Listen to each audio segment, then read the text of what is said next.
यहाँ छ है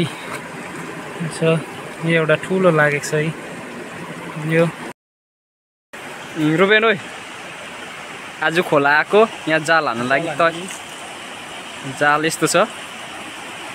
यो चाहिँ हाम्रो प्रिमेटिभ टेक्निक हो माछा मार्ने फिसिङको लागि प्रिमेटिभ टेक्निक नेटिङ गरेर अब जाल चाहिँ यस्तो गरेर यताबाट झम्मै हाल्ने यता देखो पनि चप्पी मेरो चप्पी झोला बोक्को यो बोक यता चप्पी देख्नु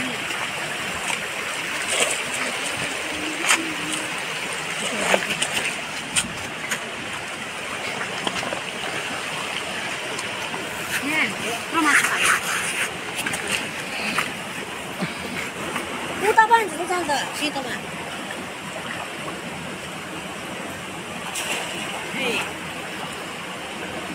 जालको पनि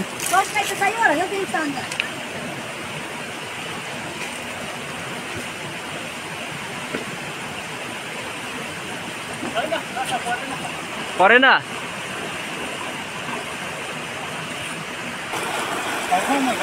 घन्टा जस्तो जाल हानेपछि फाइनली दुईटा माछा हाम्रोमा लागिसकेको छ। यो असला रेनबो ट्राउटको फ्यामिलीमा पर्ने एउटा के भन्छ यसलाई स्नो ट्राउट हो यो असला परे हाम्रो झोला छ। झोलामा यो लगेर मजाले भुटेर खानुपर्छ। यो झोला अर्को पनि छ है त्यो मसला यो मसला यो अब यस्तो पर्दै जान्छ माछा। यो त अब सुरुवात मात्रै हो। सुरुवात हो यो भाइ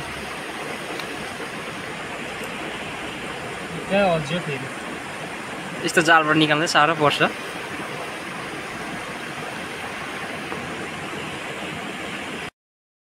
अब माछा पारेर पनि सक्नु आँट्यो आज लास्ट हो यो माछा पारेर ऊ जाल हिर्काउँदैछ यता फोकस गर्दा भाइ लाइटको फोकस जाल हिर्काएर माछा बेसी परेको छैन माछा अलिअलि छ खै झोला देखा त है देख्न सक्नुहुन्छ झोलामा बेसी छैन माछा यति छ यो जालमा पारेको माछाहरू हो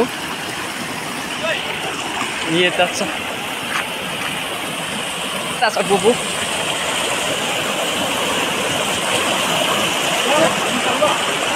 ओके बस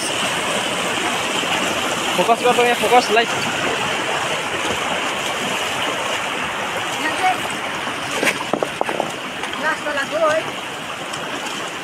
तेरो लास्ट चलाएको पनि भन्छ अलिअलि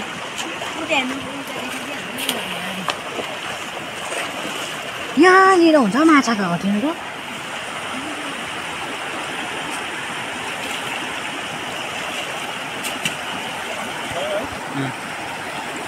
ए साथीहरू अब हामी 3 घन्टा जस्तो खेल्दा पनि माछा चाहिँ लागेन।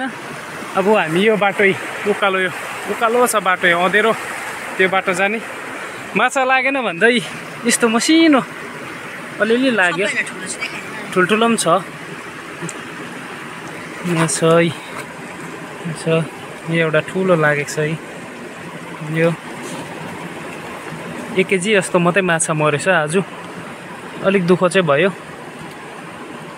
तर अब लगेर यसलाई चाहिँ रक्सीसँग चटक्कै फ्राई गरेर क्रुप खाइन्छ। ल साथीहरू अब अर्को भिडियोमा भेटौँ। धन्यवाद।